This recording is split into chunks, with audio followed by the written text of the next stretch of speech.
महाराष्ट्र शासनाने जो सध्या निर्णय घेतलेला आहे की कॅरमसह इतर 7 खेळांना शिवछत्रपती पुरस्काराच्या यादीतून वगळलं गेलं आहे, ही अत्यंत खेदाची गोष्ट आहे.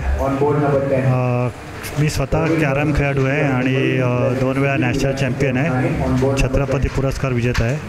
त्यामुळे मला या गोष्टीचं खरंच दुःख झालं, कारण आज कॅरम खेळायला गेली 42 वर्ष छत्रपती पुरस्कार मिळत आहे आणि माझ्यासारख्या बऱ्याच खेळाडूंना, राष्ट्रीय विजेत्यांना, आंतरराष्ट्रीय खेळाडूंना महाराष्ट्र सरकारने शिवछत्रपती पुरस्कार देऊन गौरव केलेला आहे.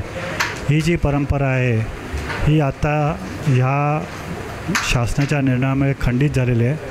त्यामुळे फार मोठा धक्का आमच्या कॅरम विश्वाला लागलेला आहे.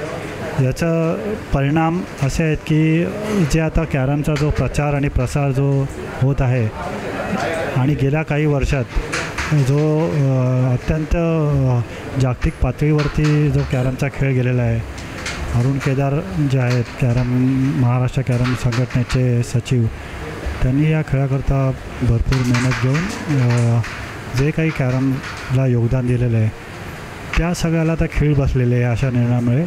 तसंच कॅरम खेळाडूंनासुद्धा जे मोटिवेशन होतं त्यापासूनसुद्धा ते परावृत्त झालं आहे. सर्वात महत्त्वाचं म्हणजे आत्ताचे जे डिझर्विंग प्लेयर आहेत ज्यांना छत्रपती पुरस्कार मिळणार होता, असे वर्ल्ड चॅम्पियन संदीप दिवे,